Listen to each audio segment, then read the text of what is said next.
my name is Allison Onsmeyer. This is my EDL 854 case study about missing Booster Club funds. For my problem identification and analysis, as far as what I know that this takes place at George Washington Middle School, which is home to around 450 students. It is a rather small middle school. The student population is declining, but although the student population is declining, they have great parent support and community support in general. The PTA provides many volunteers for many after-school events. Daniel Stevens is the current principal. He is well liked by all the stakeholders. He does not have a current assistant principal, so he relies heavily on those PTA parent volunteers to help out with the extra duty responsibilities as far as after school events. Lucy Bowman is a student at the middle school and very well-respected cheerleader. She has made it to get to attend the All-State Cheerleader Parade in New York, and her mom requested the PTA to fund part of the trip. Mr. Stevens respectfully declined this request because he stated that the funds need to go help the entire student body versus just Lucy, and it is a large amount of funds to ask to be given to one student. Mrs. Bauman is a regular PTA volunteer at the sports events, and she was working Monday evening at the last game. Mr. Stevens was busy to oversee money collection and accounting, so he went ahead and put some safeguards in place as far as ticket sales and also concession stands by pre-numbering tickets and doing inventory on concessions items so that reconciling and balancing at the end of the event was made easier for him. Mr. Dumas is another parent who attended the evening's event. He paid with a $50 bill to get into the game, and this was seen by Mr. Stevens. At the end of the event, when the bank bag was collected from Mrs. Bauman, Mr. Stevens proceeded to walk with a security guard to help him deposit the money and put it into a safe place. He counted the money in front of the security guard for both the tickets and the concessions. The concession stand money bag balanced with the inventory and everything was good to go. The ticket sale bag, though, did have some questions. Mrs. Bauman reported that 10 tickets were reported torn. And also Mr. Dumas's $50 bill was not in the money bag. The money bag did not balance with the ticket sales if you kept in the torn tickets because they were not in the bag. But if the 10 tickets were taken out, it was the same amount as the $50 that could not be found in the bag. For category 1, what do I need to know?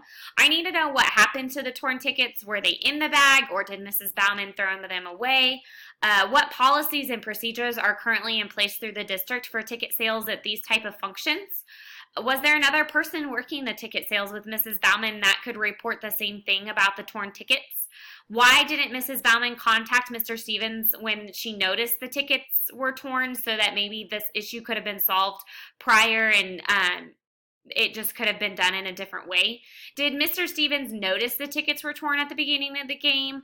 And was there any larger bills in the bag that the $50 bill would have had to be used for to make change? For the problem identification, the ticket sales are not adding up, so we need to figure that out. We also need to figure out where the reported torn tickets are and kind of go back over procedures for ticket sales. And also the $50 bill seen by Mr. Stevens is not in the ticket sales money bag, so it just kind of adds together that the ticket sale bag is just not adding up in general. My proposed plan of action would be to have the security officer recount the money to see if I had counted it wrong, and this would all be done in front of me. I would also double check the bag and look at the balance sheet to make sure that there were no errors when recording. Then I would make sure to fill out a receipt in front of the security officer and note the money bag's balance when it was returned to me. I would put it in a safe place that is locked or proceed to deposit the money in the bank. Within the next day, I would ask Mrs. Bauman into the office to ask about the torn tickets and where these tickets were placed. I would also ask about the missing $50 bill Mr. Dumas paid with at the ticket table. I would ensure, Mrs. Bauman, that I just want to make sure that everything is in order when I report to the district office and want to keep this private to make sure that Lucy does not hear of this or get involved to protect relationships. Then I would review the ticket sale policies and procedures, make sure that accounting sheets are in place for gatekeepers in the future. I would also include making sure that they count and note the money they start with in front of me and do so at the end as well. I would then set up a more in-depth training for parent volunteers and require them to sign a sheet saying that they are aware of the policies and procedures that need to be followed when doing ticket sales at this type of event. Next, I would set up a meeting with the PTA to let them know of the new procedures and policies, since they are a good resource for me getting volunteers to work at these type of events. At the PTA meeting, I would request that the 2 volunteers, instead of just 1, be at the gate from now on, and that both of them must sign off on the funds that they start with and end with. I would double check the safeguards and make sure that everything is under what district policy states, and if needed, seek advice and help from our superintendent. Lastly, I would ask staff members to help at these after-school events. Since I am the only administrator at the event, I think it's important to have some extra help and some extra set of eyes. So getting staff members may be involved. Hopefully there would be incentives for those who worked at these events.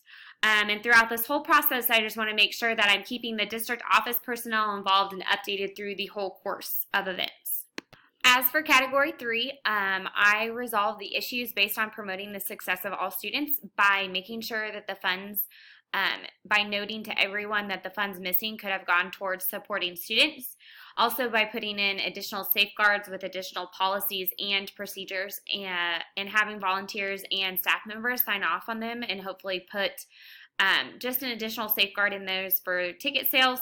I also promoted the success of all students by communicating to PTA and staff members of my additional policies and procedures, and just kind of making sure that we're doing what we're supposed to be doing and going back over things that were probably previously communicated but needed to be communicated again.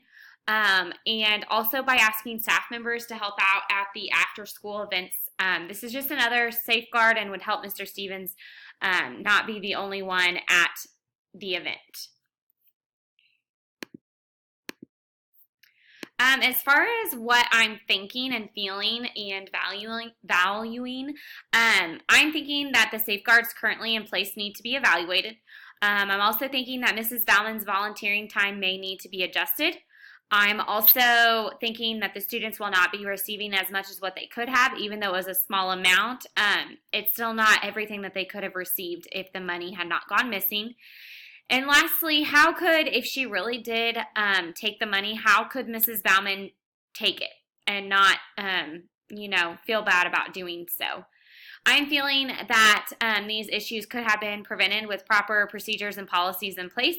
I'm also feeling that everyone volunteering or working an event should hold high integrity and be responsible for their actions. I'm also feeling upset at Mrs. Bauman, but do not want to get Lucy involved or hinder that relationship, so I'm just trying to keep this as private as possible. I value that Mr. Stevens for not jumping to conclusions about Mrs. Bauman and taking time to gather information. I value the fact that Mr. Stevens did not prior things to help this after-school event run smoothly, and also followed procedures after the event, even when missing funds were found. I also value that Mr. Stevens is running after-school events by himself, as this is a big responsibility, and we all know that it takes lots of help to put on an after-school event like this one. Debriefing through reflection for Category 4, I feel like the following issues are still unresolved or open to further investigation. That being, where did the tickets go that were reported torn? If Mrs. Bauman did play a role in the money, what would her volunteer options look like at the middle school? The money is still missing, and student funding is the one that is going to take the hit, so what are we going to do about this? Wanting staff members to help out is great, but if staff members have other obligations and can't help out, what are we going to do about this to make sure that we have the necessary support at these after-school events so that Mr. Stevens can be helped out too. And then lastly, is there anything on my end that I could have done better or could do in the future to make sure that these types of actions don't occur? I believe I promoted effective and efficient management of the school and district by setting up safeguards for the after-school event. And I did this by making sure that I had pre-numbered tickets and took inventory of the concession stand. So I put some safeguards in place prior to the event starting, but not enough.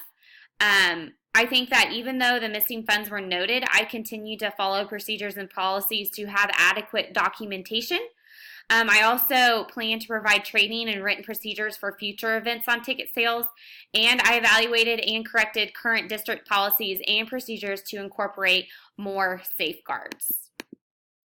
I believe that as a school leader, I promoted the social learning of every student by declining Lucy's request for funding so that the funds could help the whole entire student body versus just her. I also did this by putting in additional safeguards so that future money would not go missing. I also kept the issue private and did not involve students so that relationships were not hurt.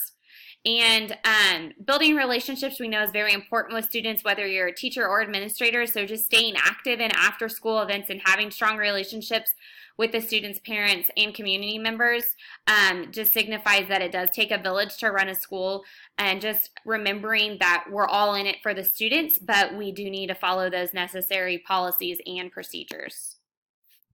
Lastly, I believe that I promoted student academic learning by putting safeguards in place to make sure that future incidents do not occur and that the funds can be used to support students in the classroom. I also believe that I promoted student academic learning by requesting that 2 volunteers be at the gate and asking staff members to help at the events. I also did this I also promoted student academic learning by communicating and offering training to volunteers and staff members.